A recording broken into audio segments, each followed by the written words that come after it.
सबसे इंटरेस्टिंग बात, लिनक्स एक ऑपरेटिंग सिस्टम ही नहीं है। ये उबुंटू, रेड हैट और आर्क क्या है? ये हैं इसके अलग-अलग अवतार्स। हे एवरीवन, मैं हूं तमन्ना और आज की इस वीडियो में हम लिनक्स कर्नल और लिनक्स डिस्ट्रीब्यूशंस के बारे में बात करेंगे। चलिए चलते हैं। मेरा पुराना रेस्टोरेंट वाला एग्जाम्पल याद है ना, जहां हमने सीखा था कि ऑपरेटिंग सिस्टम एक वेटर की तरह होता है जो आपसे ऑर्डर लेता है और किचन तक पहुंच जाता है। अगर आपने अभी तक वो वीडियो नहीं देखा तो साइड में लिंक आ रहा है, पहले जाकर उसे देखें। तो वेटर खुद खाना नहीं बना सकता। किचन के अंदर ही असली दिमाग होता है जो पूरे हार्डवेयर फोर्सेस को कंट्रोल करता है, और उसे हम कहते हैं कर्नल, यानी किचन का हेड शेफ। जब वेटर ऑर्डर लेकर जाता है तो ये हेड शेफ ही होता है जो डिसाइड करता है कि फ्रिज से कितने इंग्रेडिएंट्स निकालने हैं, यानी कितनी रैम देनी है, और कौन से स्टोव पर कुकिंग करनी है, यानी कौन सा सीपीयू कोर यूज करना है। लिनक्स टोरवाल्ड्स ने पूरा का पूरा स्ट्रक्चर रेडी करके नहीं दिया, बल्कि एक इंजन बनाया, या कहो तो हेड शेफ, जिसे हम कर्नल कहते हैं। इसी इंजन का यूज करते हुए अलग-अलग कंपनीज ने इसको अलग-अलग स्ट्रक्चर दे दिए, जिसे हम लिनक्स डिस्ट्रीब्यूशंस या डिस्ट्रो कहते हैं।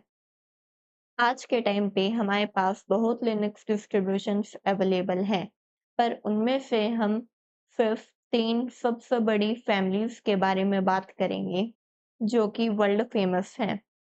सबसे पहले बात करते हैं डेबियन की। अगर लिनक्स की दुनिया में सबसे पुरानी और ट्रस्टेड फैमिली पूछो तो वो यही है।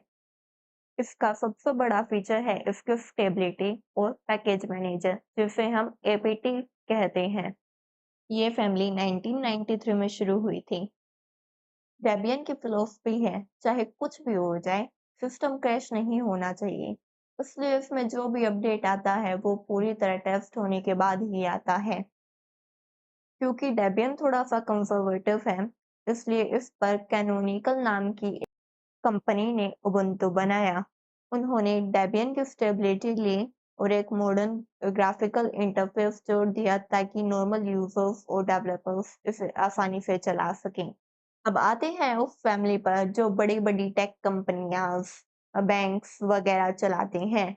The red hat enterprise Linux, RHEL। Red hat एक कमर्शियल कंपनी है जो अब IBM का पार्ट है। इसका पैकेज मैनेजर DNF है, और इसका मेन फंक्शन एंटरप्राइज सिक्योरिटी और क्लाउड कंप्यूटिंग प्रोवाइड करना है। इसके दो फ्री ऑल्टरनेटिव्स भी हैं, फेडोरा और CentOS।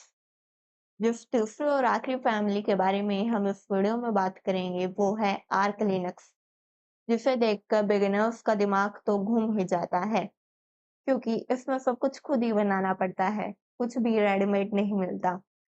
आर्क इंस्टॉल करने पर जो मिलता है वो है सिर्फ और सिर्फ ब्लैक टर्मिनल स्क्रीन, जहां आप एक-एक चीज कमांड लाइन से खुद इंस्टॉल करते हो। इसका भी एक पैकेज मैनेजर है जिसका नाम है पैकमैन। इसका सबसे बड़ा एडवांटेज ये है कि ये रोलिंग रिलीज है, यानी ये डेली अपडेट होता रहता है। अभी इतना सब कुछ जानने के बाद आपको कंफ्यूजन हो रही होगी कि आपको कौन सा यूज करना चाहिए।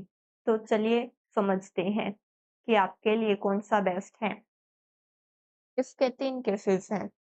केस 1, अगर आप एक एब्सोल्यूट बिगिनर हो, बिल्कुल स्क्रैच से कोडिंग सीख रहे हो, या नॉर्मल वेब डेवलपमेंट या वेबसाइट बनाना चाहते हो, तो आपके लिए डेबियन बेस्ट है। ये सेफ है और इसमें एरर आने के चांसेस भी कम होते हैं।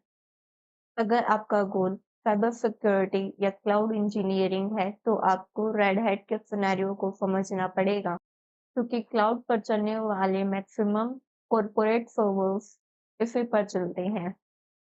अब आता है केस 3, और अगर आपको ऑपरेटिंग सिस्टम की अंदर की एक-एक वर्किंग सीखनी है तो आपको आर्क से कनेक्ट होना पड़ेगा।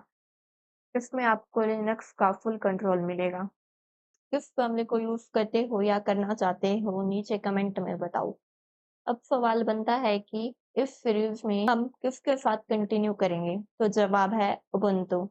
From the Debian family. तो अब आपको समझ आया ऑपरेटिंग सिस्टम का सबसे मेन पार्ट है कर्नल। डेबियन है स्टेबिलिटी के लिए, रेड हैट है सिक्योरिटी और कॉर्पोरेट जॉब्स के लिए, और आर्क है कंप्लीट कंट्रोल के लिए। फिर हम उबुंटू को बिना किसी रिस्क के अपने विंडोज लैपटॉप में इंस्टॉल करना सीखेंगे, जिसके लिए हम इंस्टॉल करेंगे एक वर्चुअल मशीन। इस पर सेटअप होगा हमारा अपना उबुंटू ओएस वर्कस्पेस।